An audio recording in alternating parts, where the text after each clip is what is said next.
Kemudian kata Allah, wa nabluukum bisyarri wal khairi fitnah, dan kami uji kalian wahai manusia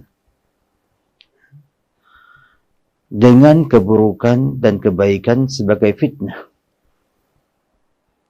Artinya akan diuji oleh Allah Subhanahu wa ta'ala dengan ujian-ujian yang berat. Baik berupa keburukan, semua yang kita anggap buruk, ya, semua yang kita sukai, itu adalah keburukan semua. Syarr.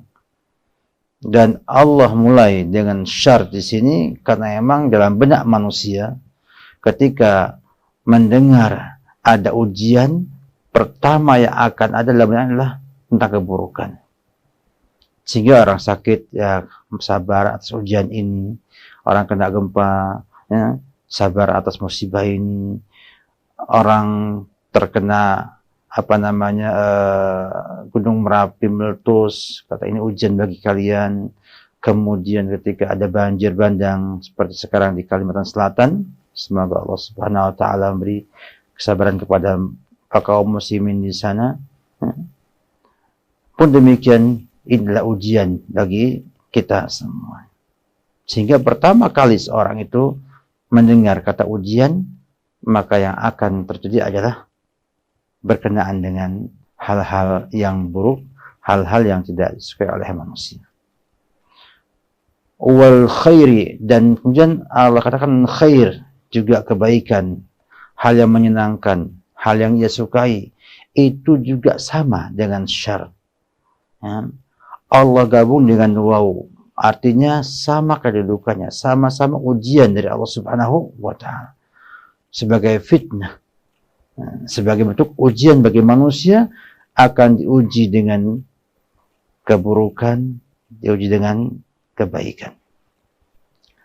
Tinggal kita sebagai seorang muslim bagaimana mampu mengelola keburukan dan kebaikan tersebut menjadi bentuk kesabaran dan bentuk syukur kepada Allah Subhanahu wa ta'ala.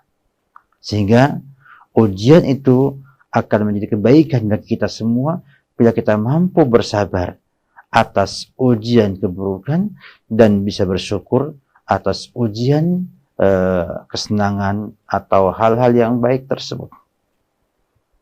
Sebagaimana dijelaskan oleh Rasulullah SAW dalam hadis yang sahih riwayat Imam Muslim, ajaban li amril mu'min inna amrahu kullahu khair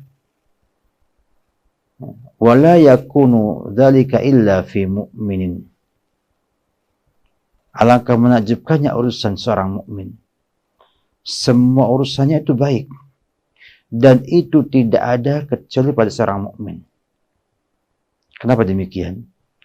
Kata beliau, karena in asabathum dharra sabara fakana khairan. Kalau menimpa seorang mukmin itu keburukan, madarat, sesuatu yang tidak ia sukai dan yang lainnya, maka dia bersabar, maka itu kebaikan bagi dia.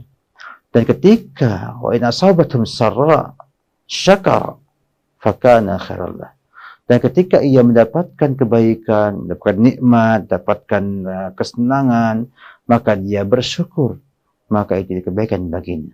Sehingga hanya mukmin yang bisa selamat, sukses dalam mengarungi ujian-ujian di kehidupan dunia ini.